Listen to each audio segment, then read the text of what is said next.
Bugun men pensionerlar uchun eng og'riqli savollardan birini tushuntirib beraman.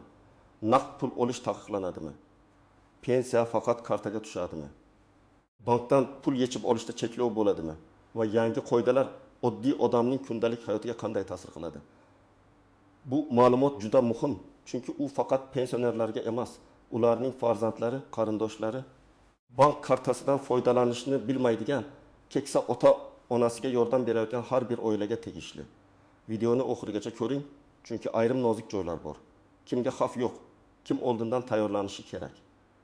Qaysi hujjatlar kerak bo'ladi va qaysi xatolar sabab odam o'z pulini vaqtida ololmay qolishi mumkin. Hozir kanalga obuna bo'ling, like bosing, chunki men bunday masalalarni oddiy tilda, amaliy tomondan tushuntirib beraman. Avvalo eng asosiy narsani aniqlab olaylik. Odamlar orasida pensionerlarga naqd pul taqiqlanadi degan gap tarqalganda ko'pchilik buni shunday tushunadi. Go'yoki pensioner endi umuman qo'liga pul ola olmaydi. Bozorda xarid qila olmaydi. Nabirasiga pul bera olmaydi yoki dorixonada naqd to'lov qila olmaydi. Men bu yerda masalani to'g'ri ajratishni maslahat beraman. Odatda yangi qoidalar naqd puldan butunlay foydalanishni emas, pensiya va ijtimoiy to'lovlarni berish tartibini o'zgartirishni nazarda tutadi. Ya'ni davlat to'lovi avvalgidek uyga olib kelib berilmasligi, kassadan tarqatilmasligi yoki faqat ma'lum holatlarda naqd shaklda berilishi mumkin. Asosiy yo'nalish esa to'lovlarni bank kartasi orqali amalga oshirishdir. Oldin ko'p joylarda pensionerlar pensiyasini pochta xodimi orqali, mahalla yoki aloqa bo'limi orqali, ayrim hollarda naqd kassadan olib kelishardi. Keksa odam oyning ma'lum kunda uyda kutardi, pochtachi kelardi, ro'yxatga imzo qo'ydirardi va pulni naqd berardi. Bu usul ko'pchilikka qulay tuyulgan, chunki odam kartani ishlatishni bilmasa ham pulni qo'liga olardi. Lekin bu tartibning muammolari ham bor edi. Pul kechikishi mumkin edi. Xodim yetib kela olmasligi mumkin edi. Hisob-kitobda chalkashlik bo'lishi mumkin edi. Ba'zi joylarda navbat. Ayrim joylarda esa xavfsizlik masalasi paydo bo'lardi. Bundan tashqari, naqd pulni tashish, saqlash va tarqatish davlat hamda tashkilotlar uchun ancha xarajatli jarayon. Endi o'zgarayotgan narsa shuki, to'lovlar tobora ko'proq bank tizimi orqali, ya'ni plastik karta yoki bank hisob varag'iga o'tkazilmoqda. Bu nimani anglatadi? Pensiya belgilangan kuni pensionerning kartasiga tushadi. U xohlasa kartadan do'konda to'laydi. Xohlasa bankomatdan naqd yechadi. Xohlasa bank filialidan oladi. Xohlasa farzandi yordamida mobil ilova orqali kommunal to'lov, telefon, dori-darmon yoki boshqa xarajatlarni amalga oshiradi. Lekin amalda eng katta savol shu yerda boshlanadi. Hamma pensionerlar ham bankomatdan foydalana oladimi? Hamma hududda bankomat bormi? Karta yo'q bo'lsa nima bo'ladi? Pin kod esdan chiqsa nima qilish kerak? Nogiron yoki o'tib qolgan pensioner qanday oladi? Men birinchi navbatda pensionerlarning o'ziga va ularning farzandlariga shuni aytaman. Vahimaga tushmasdan to'lov manbasini aniqlang. Agar pensiya kartaga tushayotgan bo'lsa, bu pul yo'qoldi degani emas. Karta bu faqat pul saqlanadigan va ishlatiladigan vosita. Pensiyaning egasi baribir pensionerning o'zi. Hech kim pensionerning roziligisiz uning pulini ishlatishga haqli emas. Eng ko'p uchraydigan xato shuki, keksa odam kartani farzandiga, qo'shnisiga yoki tanishiga berib qo'yadi, pin kodni ham aytadi. Keyin esa kartadan qayerga qancha pul ketganini bilmay qoladi. Men bunday holatlarda doim ogohlantiraman. Karta hamyon bilan bir xil. Hamyoningizni ichidagi pul bilan birovga berib qo'ysangiz, keyin uni nazorat qilish qiyin bo'ladi. Masalan, bir pensioner oyiga 1 million 200 ming so'm pensiya oladi. Oldin pochtachi kelib, shu pulni naqd berardi. Endi pul kartaga tushdi. Pensioner do'konga borib 300 ming so'mlik oziq-ovqat oldi, dorixonada 1 ming so'mga dori oldi. Bankomatdan 500 ming so'm yechdi. Kartada yana 220 ming so'm qoldi. Bu jarayonning afzalligi shundaki, pulning qayerga ketgani bank tarixida ko'rinadi. Lekin pensioner chekni olmaydi. SMS xabarnomani yo'qmagan. Farzandi esa kartani o'zida ushlab turgan bo'lsa, nazorat yo'qoladi. Shuning uchun men har bir pensionerga yoki uning ishonchli farzandiga SMS xabarnoma yoki bank ilovasida bildirishnomani yoqishni tavsiya qilaman. Kimlar ko'proq e'tiborli bo'lishi kerak? Birinchidan, yoshi katta, ko'z yaxshi ko'rmaydigan, pin kodni yodlab qola olmaydigan pensionerlar. Ikkinchidan, qishloq joylarda yashab, yaqin atrofda bankomat yoki bank filiali kam bo'lgan odamlar. Uchinchidan, yolg'iz yashaydigan pensionerlar. To'rtinchidan, nogironligi bor yoki uydan chiqishi qiyin bo'lgan fuqarolar. Bunday odamlar uchun tartibni oldindan bilish zarur. Pul kartaga tushsa-yu, uni olish uchun 20 kilometr yo'l bosish kerak bo'lsa, bu amaliy muammoga aylanadi. Shuning uchun men har doim mahalla pensiya jamg'armasi bo'limi, bank filiali va pochta bo'limi bilan oldindan bog'lanishni maslahat beraman. Kim xavotir olmasligi mumkin? Agar pensioner kartadan bemalol foydalansa, yaqin joyda bankomat bo'lsa, pin kodini hech kimga aytmasa, SMS xabarnoma ulangan bo'lsa va pulini o'zi nazorat qilsa, yangi tartib unga jiddiy muammo tug'dirmaydi. Aksincha, ayrim hollarda qulaylik beradi. Masalan, pensiya kuni uyda kutib o'tirmaydi, pul kartaga tushadi. Do'konda mayda pul izlamaydi. Kommunal to'lovlarni navbatda turmasdan to'lash mumkin bo'ladi. Agar karta yo'qolsa, bankka qo'ng'iroq qilib bloklatadi va pul hisob varaqda saqlanib qoladi. Naqd pul yo'qolsa esa uni qaytarish juda qiyin. Yana bir misol keltiraman. Ona 7-2 yoshda, oyiga 900 ming so'm pensiya oladi. Uning o'g'li boshqa shaharda yashaydi. Oldin ona pulni naqd olib, elektr, gaz, suv uchun alohida joylarga borib to'lardi. Endi karta orqali o'g'li onasining roziligi bilan kommunal to'lovlarni ilovada amalga oshirib beradi. Bu qulay, lekin bu yerda ham chegara bor. O'g'il onasining barcha pulini o'z ehtiyojiga ishlatmasligi kerak. Ona har oy qancha pensiya tushganini, qancha to'langanini bilib turishi lozim. Men oilalarga shuni aytaman: yordam boshqa, pulni nazoratsiz boshqarish boshqa. Yangi qoidalar ko'pincha shaffoflik uchun joriy qilinadi. Davlat to'lovlari elektron tizim orqali o'tganda kimga qancha pul tushgani, qachon tushgani, qaytarilgan yoki ushlab qolingan summa bormi yo'qmi aniqroq ko'rinadi. Bu ortiqcha to'lovlar, noto'g'ri ro'yxatlar, kechikishlar va hisobdagi xatolarni kamaytirishi mumkin. Lekin oddiy odam uchun shaffoflikdan ham muhimroq narsa bor: pulni o'z vaqtida va qulay olish. Agar tartib qog'ozda yaxshi bo'lsa-yu, mahallada bankomat ishlamasa, pensioner baribir qiynaladi. Shu sababli men bu mavzuda faqat qonuniy o'zgarishlarni emas, amaliy tayyorgarlikni ham muhim deb bilaman. Asosiy qism 2: istisnolar. Nozik joylar va ehtiyot bo'lish kerak bo'lgan holatlar. Endi eng muhim nozik joylarga o'tamiz. Birinchi masala, naqd pul butunlay taqiqlanadimi? Amaliyotda odatda bunday emas.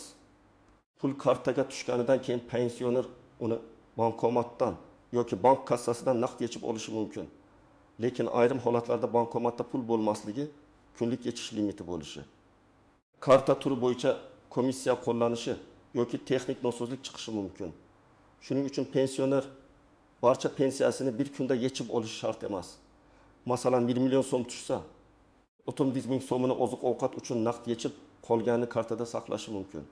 Bu xavfsizroq ham bo'ladi. Ikkinchi masala, ishonchnoma. Agar pensioner kasal bo'lsa, yotib qolgan bo'lsa yoki bankka bora olmasa, uning pulini kim oladi? Bu yerda men qiziman, men o'g'liman, men qo'shnisiman degan gapning o'zi yetarli emas. Bank yoki tashkilot ko'pincha rasmiy ishonchnoma talab qiladi. Ishonchnoma notarial tartibda rasmiylashtirilishi mumkin. Ayrim ijtimoiy holatlarda tegishli tashkilotlar orqali tasdiqlash tartibi bo'lishi mumkin. Men aniq bir holatda mahalliy notarius, bank va pensiya jamg'armasi bo'limidan talab qilinadigan hujjatlar ro'yxatini oldindan so'rashni tavsiya qilaman. Chunki odam bankka borib, navbat kutib, oxirida hujjat yetmaydi degan javobni eshitsa, bu ayniqsa keksa inson uchun og'ir. Uchinchi masala, karta firibgarligi. Yangi tartibda eng katta xavflardan biri telefon orqali aldashdir. Firibgarlar bankdanman, pensiyangiz blok bo'ladi. Yangi qoida bo'yicha kartani tasdiqlash kerak. Kod keldi, ayting deb qo'ng'iroq qilishi mumkin. Men qat'iy aytaman, bank xodimi hech qachon kartaning pin kodini, SMS kodini, karta orqasidagi maxfiy raqamni so'ramasligi kerak. Agar kimdir shunday ma'lumot so'rasa, bu firibgarlik bo'lish ehtimoli juda yuqori. Pensioner bunday qo'ng'iroqni darhol tugatishi, bankning rasmiy raqamiga o'zi qo'ng'iroq qilishi kerak. Hozir aytmasangiz pensiya kuyadi degan bo'lsa aynan firibgarlarning usuli. To'rtinchi masala, karta yo'qolishi. Ko'p pensionerlar karta yo'qoldi, demak pul ham ketdi deb o'ylaydi. Aslida karta yo'qolsa, birinchi ish bankka qo'ng'iroq qilib uni bloklatish. Agar pin kod hech kimga ma'lum bo'lmasa, pul hisobda qoladi. Keyin bankdan yangi karta chiqariladi. Lekin pensioner pin kodni kartaning ustiga yozib qo'ygan bo'lsa yoki qog'ozga yozib hamyonga solgan bo'lsa, karta topib olgan odam pulni yechib olishi mumkin. Men pin kodni tug'ilgan yil, telefon raqami oxiri yoki bilbigin kabi oson raqam qilmaslikni maslahat beraman. Pin kod oddiy ko'rinadi, lekin pul xavfsizligining birinchi eshigi shu. 5-masala bank komissiyalari. Pensionerlar ko'pincha mening pulimdan nega ushlab qolindi deb so'rashadi. Ayrim kartalarda boshqa bankomatidan pul yechilsa komissiya bo'lishi mumkin. Ayrim to'lovlarda xizmat haqi bo'lishi mumkin. Shuning uchun kartani qaysi bank bergan bo'lsa, o'sha bankning bankomatidan foydalanish, tariflarni so'rash, SMS xabarnoma narxini bilish kerak. Masalan, pensioner 1 million so'm yechmoqchi, boshqa bankomatidan yechsa 1% komissiya olinsa 10 ming so'm ketadi. Bu katta summa bo'lmasligi mumkin, lekin har oy takrorlansa yiliga 20 ming so'm bo'ladi. Pensioni uchun bu ham pul. 6-masala. İjtimoiy nafaqa va pensiyani aralashtirib yubormaslik. Ba'zi odamlar pensiya oladi, ba'zilari yoshga doir nafaqa, nogironlik nafaqasi, boquvchisini yo'qotganlik pensiyasi yoki boshqa ijtimoiy to'lov oladi. Har bir to'lovning tartibi bir xil bo'lmasligi mumkin. Shuning uchun qo'shnimga bunday deyishdi, demak menga ham shunday deb xulosa qilish noto'g'ri. Men har bir odamga o'z holatini tekshirtirishni tavsiya qilaman. To'lov turi: bank karta holati, hisob varaq raqami, hujjatdagi ism, familiya, pasport yoki ID karta ma'lumotlari bir-biriga mos bo'lishi kerak. 7-masala hujjatdagi xatolar. Juda oddiy ko'ringan narsa pensiya olishda muammo chiqarishi mumkin. Masalan, pasport yangilangan, lekin bankdagi ma'lumot eski qolgan. Familiya o'zgargan, lekin tizimda yangilanmagan. Telefon raqami boshqa odam nomida. SMS xabarlar pensionerga kelmaydi. Karta muddati tugagan, lekin pensioner buni bilmaydi. Bunday holatda pul tushishi kechikishi yoki kartadan foydalanish cheklanishi mumkin. Shuning uchun men yilga kamida bir marta bankka borib, karta muddati, telefon raqami va shaxsiy ma'lumotlar to'g'riligini tekshirtirishni tavsiya qilaman. Endi aniq nima qilish kerakligini bosqichma-bosqich aytaman. Birinchi qadam: pensioner o'z pensiyasi qaysi usulda berilayotganini aniqlashi kerak. Buning uchun pensiya jamg'armasining hududiy bo'limiga, mahalla mas'ullariga yoki pensiya to'layotgan bankka murojaat qilish mumkin. Savolni aniq bering. Mening pensiyam qaysi bankka tushadi? Karta faolmi? Karta muddati qachon tugaydi? Naqd olish uchun qaysi bankomat yoki filialdan foydalansam bo'ladi? Ikkinchi qadam: hujjatlarni tayyorlab qo'ying. Odatda shaxsni tasdiqlovchi hujjat, ya'ni pasport yoki ID karta kerak bo'ladi. Agar vakil orqali ish qilinayotgan bo'lsa, ishonchnoma kerak bo'lishi mumkin. Agar pensionerning sog'lig'i sababli o'zi bora olmasligi tasdiqlanishi kerak bo'lsa, tibbiy hujjatlar so'ralishi mumkin. Bank kartasi bor bo'lsa, uni olib boring. Telefon raqamingiz ham yoningizda bo'lsin. Chunki SMS xabarnomani ulash yoki ma'lumotni tasdiqlash kerak bo'lishi mumkin. Men hujjatlar nusxasini ham tayyorlab qo'yishni maslahat beraman, chunki ayrim joylarda nusxa so'raladi. 3-qadam: kartani xavfsiz ishlatishni o'rganing. Pin kodni hech kimga aytmang. SMS kodni hech kimga aytmang. Kartani begona odamga bermang. Bankomat oldida yordam so'rasangiz, faqat bank xodimidan yoki o'zingiz ishongan yaqin qarindoshingizdan so'rang. Bankomatga pin kod terayotganda qo'lingiz bilan klaviaturani yoping. Pul chiqqandan keyin darhol sanab, kartani qaytarib olganingizni tekshiring. Chekni tashlab ketmang, chunki unda ayrim ma'lumotlar bo'lishi mumkin. 4-qadam: oilada kelishuv qiling. Agar farzandlar pensionerga yordam bersa, har oy oddiy hisob yuritish kerak. Masalan, pensiya 1 million 300 ming so'm tushdi. 400 ming oziq-ovqatga, 2 ming doriga, 1 ming kommunal to'lovlarga, 200 ming naqd zaxiraga qo'yilgan summa kartada qoldi. Bu hisobni daftar yoki telefon eslatmasiga yozib borish mumkin. Men buni nazorat uchun emas, tushunmovchilik bo'lmasligi uchun tavsiya qilaman. Pul masalasi oilada nozik mavzu, ayniqsa pensioner o'zini qaram his qilmasligi kerak. 5-qadam: agar siz naqd pulga muhtoj bo'lsangiz, oldindan reja qiling. Masalan, qishloqda bankomat uzoqda bo'lsa, pensiya tushgan kuni hamma bir vaqtda bankomatga borib navbat hosil qiladi. Siz buni hisobga oling, bank filialining ish vaqtini biling. Bankomat qayerda joylashganini, qaysi bankka tegishli ekanini, komissiya bor yo'qligini so'rang. Katta summani bir yo'la yechib, uyda saqlash xavfli bo'lishi mumkin. Pulni ehtiyojga qarab bo'lib olish ko'p hollarda ma'qulroq. 6-qadam: muammo chiqsa og'zaki gap bilan cheklanib qolmang. Agar pensiya tushmasa, karta ishlamasa, bank xodimi aniq javob bermasa, yozma murojaat qiling. Murojaatda ism, familiyangizni, pasport yoki ID ma'lumotlaringizni, telefon raqamingizni pensiya turini, muammoning sanasini va aniq talabingizni yozing. Masalan, pensiyam belgilangan muddatda kartamga tushmadi. Sababini tushuntirib berishingizni va to'lov holatini tekshirishingizni so'rayman. Murojaatni qabul qilinganini tasdiqlovchi raqam yoki muhrni oling. Bu keyin masalani kuzatish uchun kerak bo'ladi. 7-qadam. Rasmiy manbani tekshiring. Men doim aytaman, ijtimoiy tarmoqlardagi vahimali xabarga qarab qaror qilmang. Ertadan hamma karta blok bo'ladi. Naqd pul berilmaydi. Pensiyani olish uchun falon raqamga kod yuboring kabi xabarlar ko'p hollarda noto'g'ri yoki ataylab vahima tarqatish bo'lishi mumkin. Rasmiy qaror, bank xabari, pensiya jamg'armasi ma'lumoti yoki mahalliy bo'limning tushuntirishiga tayaning. Agar tushunmasangiz savol bering.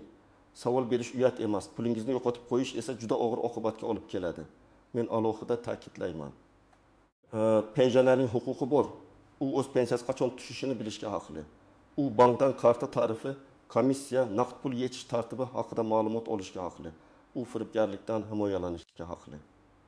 U sog'lig'i yoki yoshi sabab o'zi harakatlana olmasa, qonuniy vakil orqali masalani hal qilish imkoniyatini so'rashga haqli. Hech kim tushunmas ekansiz, shunday bo'ladi deb pensionerni mensimasligi kerak. Agar xizmat ko'rsatishda qo'pollik, tushuntirmaslik yoki asossiz rad etish bo'lsa, yuqori tashkilotga murojaat qilish mumkin. Yangi qoidalarning asosiy ma'nosi odamni puldan mahrum qilish emas, to'lovni tartibliroq, nazoratliroq va zamonaviyroq qilishdir. Lekin har qanday yangi tartib oddiy odamga tushuntirilmasa, u qo'rquvga aylanadi. Men bugun aynan shu qo'rquvni kamaytirish uchun tushuntirdim. Karta bu taqiq emas, karta bu vosita. Naqd pul olish imkoniyati ko'p holatda saqlanadi, lekin uni olish usuli o'zgarishi mumkin. Eng muhim narsa, hujjatlaringiz joyida bo'lsin, kartangiz faol bo'lsin. PIN kodni sir saqlang. Rasmiy ma'lumotga tayaning va muammo chiqsa yozma murojaat qiling.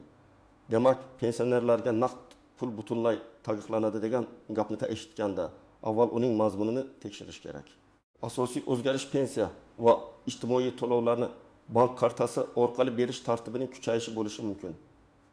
Bu qulaylik ham beradi, lekin karta xavfsizligi, bankomat, hujjat, ishonchnoma va komissiya kabi masalalarda ehtiyotkorlik talab qiladi. Men sizga maslahat beraman. Bugun ota-onangizning kartasi ishlaydimi? SMS xabarnoma ulanganmi? Karta muddati tugamaganmi? Ular PIN kodini xavfsiz saqlayaptimi? Shularni tekshirib qo'ying. Sizning hududingizda pensiya qanday berilyapti? Naqdmi, kartagami, bankomatlar yetarlimi yoki muammo bormi? Fikringizni izohlarda yozing. Boshqa pensionerlarga ham foydasi tegadi. Videoga like bosing. Kanalga obuna bo'ling va yaqinlaringizga yuboring. Chunki bu mavzu har bir oilaga bevosita tegishli.